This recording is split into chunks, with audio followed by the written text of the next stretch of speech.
Welcome back to Television 87. Let's jump into it. Monique was on Club Shay Shay about a week ago, and the drama is still unfolding from all of this. So, the latest person to speak out about it is Monique's son, her oldest son, Shalon. He had a response to what Monique said on Club Shay Shay about their relationship. So, just for a refresher, here is the clip when she was speaking about her son. Like, is he resentful of that? We're still very much separated. Okay. And it's one of those things where you have to pray to the universe and say, let time do the healing. Mm-hmm. And that's it. Right. That's it. Let time do that healing. It may heal it in time and it may not. Right. And that's something that we as parents have to say, listen, Right. I've done what I could do. I've taken accountability for it. Now it's up to you. Right.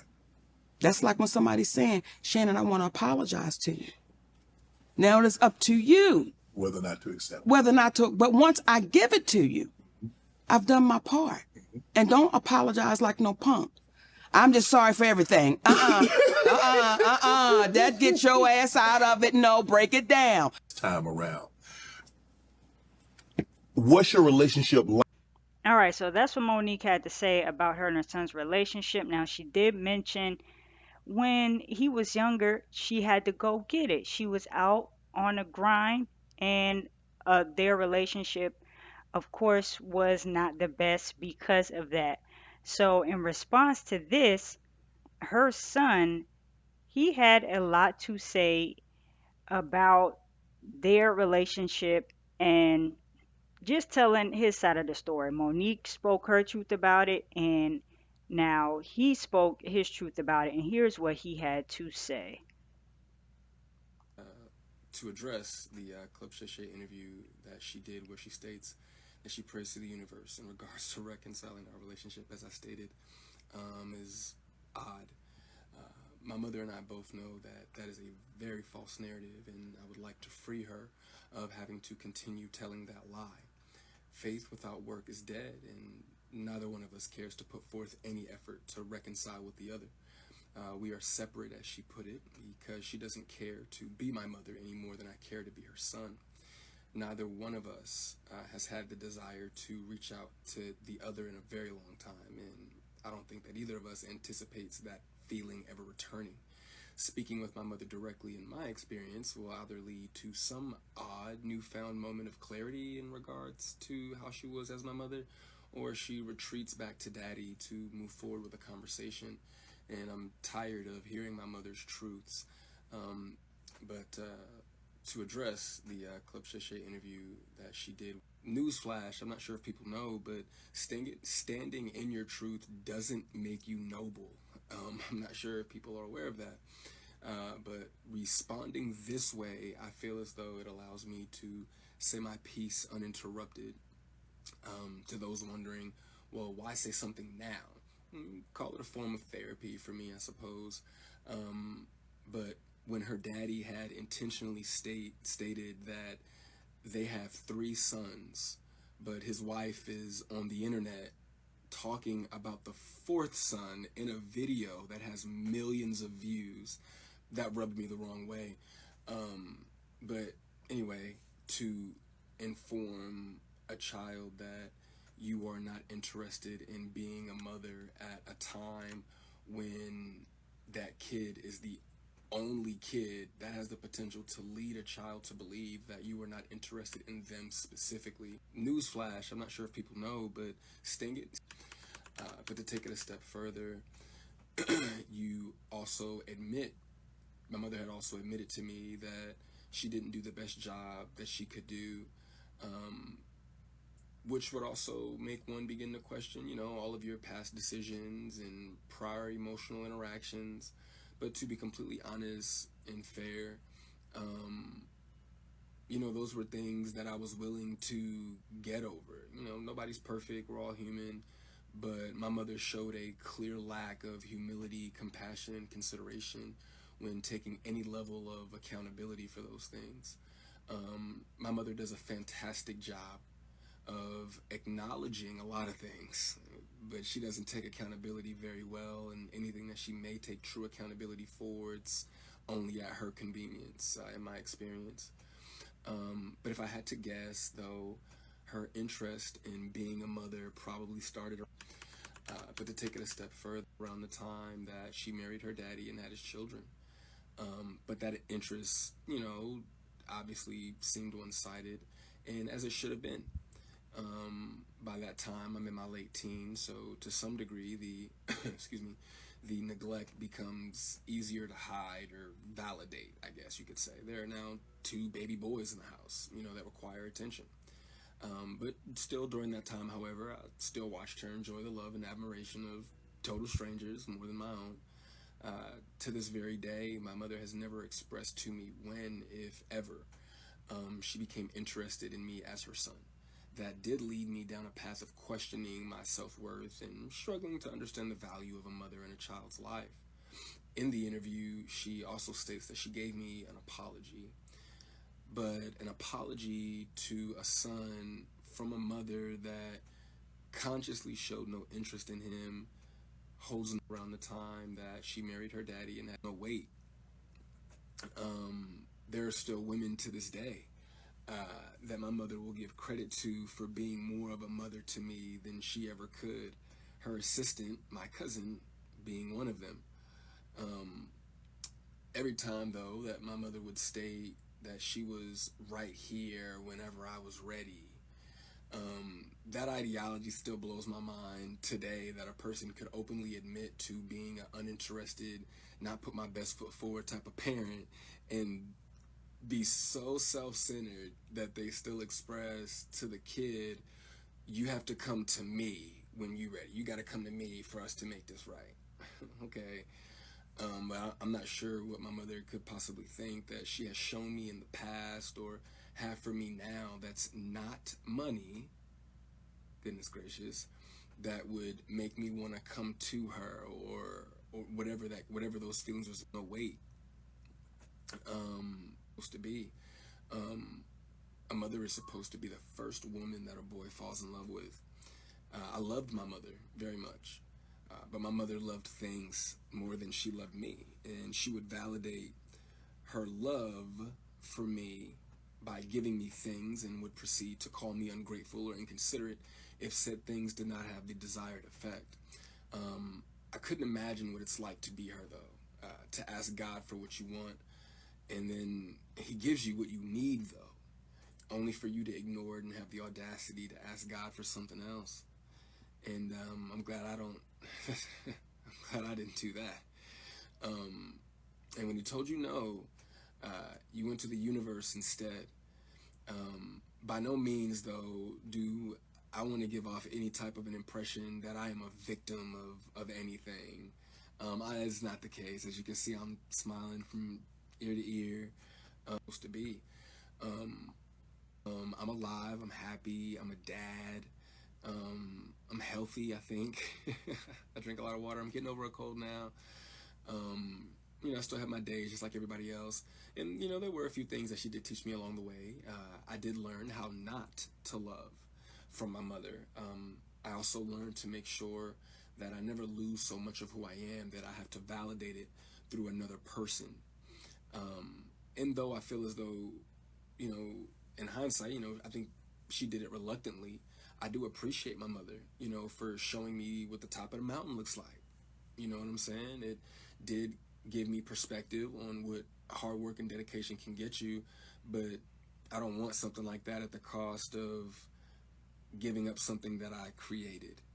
I don't want it that bad. And speaking of creations, I genuinely, truly, I really did want my mother to have a relationship with my daughter. I even thought, I'm alive, I'm happy, through those intrusive thoughts that were, if she wasn't interested in you, what makes you think she's going to be interested in your kid? But it took my mother no time at all to prove that those intrusive thoughts were correct. But what I can say, good for her, the universe did, bless her with 3 other sons, blessed her with 3 other sons, and God willing, I'm sure that all 3 of them are adults now. So I'm sure that one of them, God willing, if not all 3 of them, will make her the grandmother that she wants to be. I still look forward, to that moment for her. But overall, when it comes to the boys, though, I am happy that whenever they do hear me talk, sorry, my phone did something weird, but whenever they hear me talk, they don't know what it is. They can't, through those intrusive thoughts they can't relate to what it is that I'm saying. My experience with my mother is not their experience with our mother. So my prayer for her and them is that they continue to see her the way that they see her now. I do also want to make sure that I say thank you to my mother for giving me life. Without that moment in time, I wouldn't have had my little one. But outside of that moment, there isn't anything that either of us has to offer the other.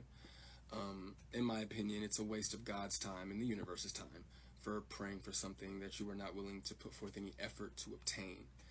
Putting the work into becoming Monique is more important to my mother than being my mother. And I do not believe that it was never about her being there and waiting for me, but it was supposed to be about me being there and waiting for her. My mother's value had reached such a low point in my life that I no longer found it necessary to either want to wait for her or even go to her. But like I said, man, I'm super grateful that she has the opportunity. They can't relate to what it is that I'm saying. Oh, wow, that was a lot. That was Monique's son, and he said, "Hey, look, my mother, yes, I appreciate her giving me life, and she did teach me some things along the way, but ultimately, he says, like, hey, whatever Monique is talking about on Club Shay Shay, it's like a false narrative, and he doesn't have any desire to reconcile, and she kind of acts like she does, but doesn't really have a desire to reconcile either. He feels like she needs to come to him, but you know what I'm saying? Like it, he wants Monique to come to him, but Monique wants him to come to her. So it's it's unfortunate, it's sad, but he seems at peace with it. But of course, Monique and Daddy, they couldn't let that one go. She said what she said, he said what he said, and now Monique and Daddy have come back to respond to what the son had to say. So let's get into this clip. There are some people that are saying, oh, you should be ashamed of your mothering skills. You should be ashamed of yourself. This is what I'll say. Let's let it play out. Because the same ones that said to me, I was crazy, I was deranged, we watched it play out. So just like with my son, we'll watch this play out. And I do want to address this though, Shalon. When you say her daddy, then that's when mommy gonna say stop playing, because you know this has been Uncle Sid your whole life. Uncle Sid knew you before you knew you. So for you to say her 3 sons, yes, you're absolutely right. He has 3 sons. He can't claim you as his son because he's always been Uncle Sid, and he knows your daddy very well. And love that brother. And the irony of all of this is not what is said, but what's left off. Yes. See, you're leaving off the fact that the last time we laid eyes on you, your mother got you everything you needed for the newborn baby about 3 years ago.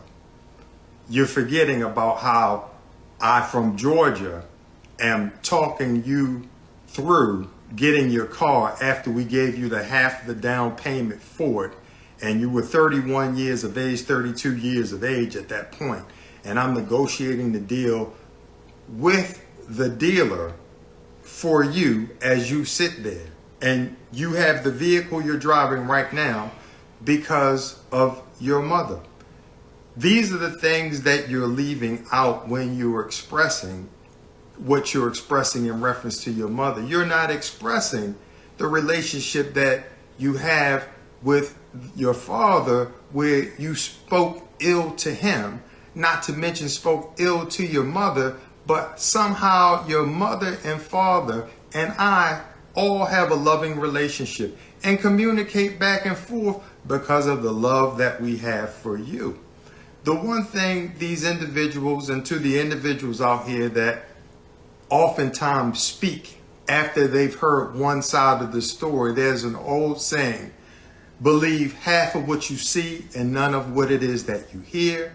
Please don't take our word for it, but what we will convey is this: those who are parents and have raised their parents up to being adults. The children raise their children up to be an adult. Right on.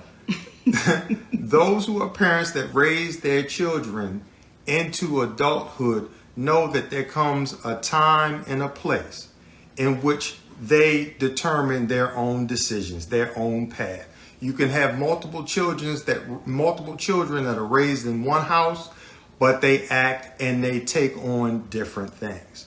Young man, because of the challenges that this young brother has had with mental illness.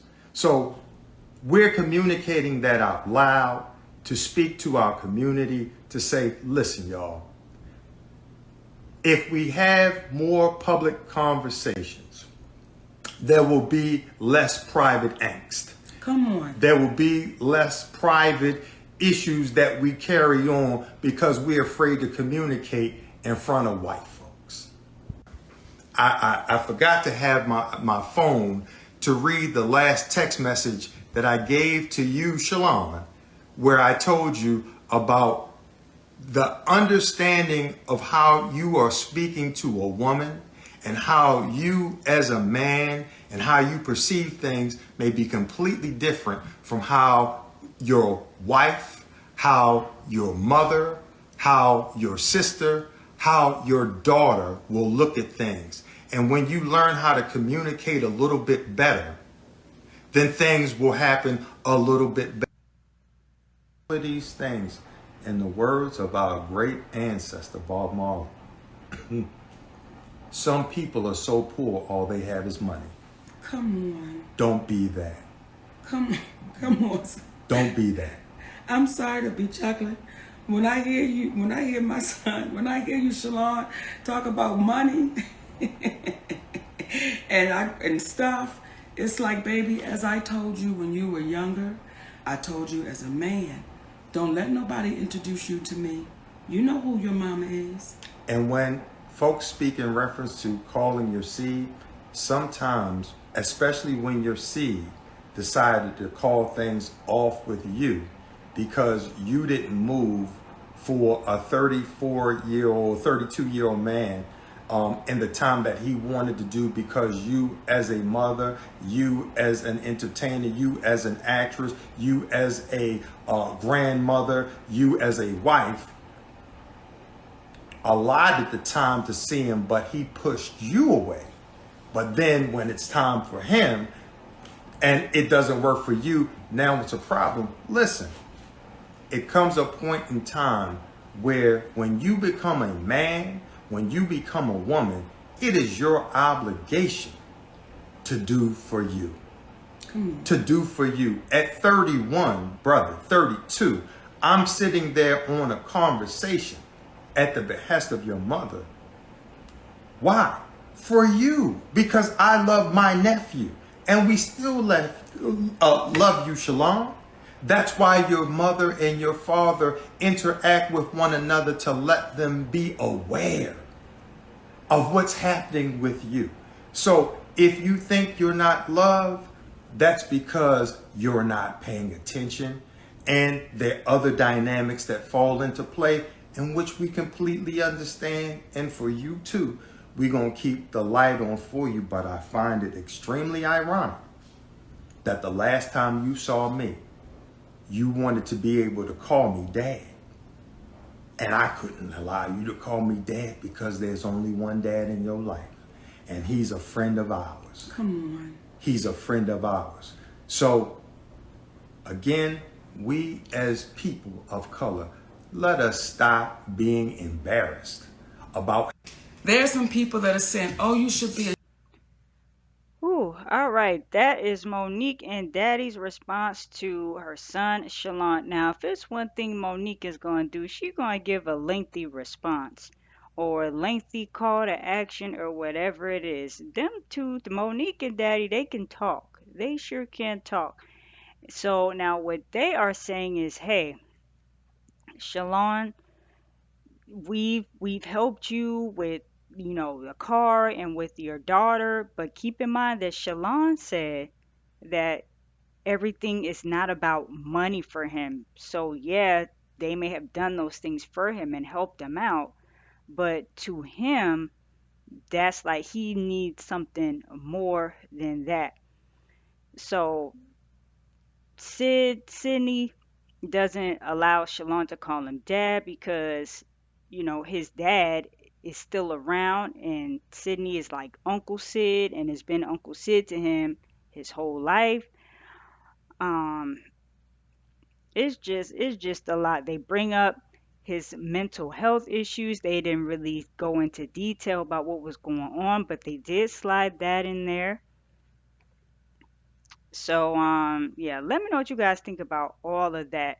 And like Monique and Daddy said on here, you hear one side of the story and jump to a conclusion, but a lot of times it's like when Monique and Daddy are talking, like they want the people just to believe what they say and just kind of throw the other person, whoever they're talking about, get thrown under the bus. But now we're seeing both sides, and Monique and Daddy, people were cheering for him one minute, and then the next minute it's like, okay, now it's too much. They got a lot going on. You just with this climate, this day and age, they'll be with you today, they'll be against you tomorrow. So take what you guys want from this, form your own opinion. You hear both sides. I think both sides do have points, but you can kind of start to see where maybe Monique has some things that she could work on, and I'll just leave it at that. But drop your thoughts down below. I know this video was a little longer than usual, but let me know what you guys think about everything. Thank y'all for watching Television 87, and shout out to the Neighborhood Talk and the Shade Room because I did pull those clips from those sites. And if you want to check out my video about Shannon Sharp versus Mike Epps, I'm going to have it right here for you guys, and I will catch y'all in the next one.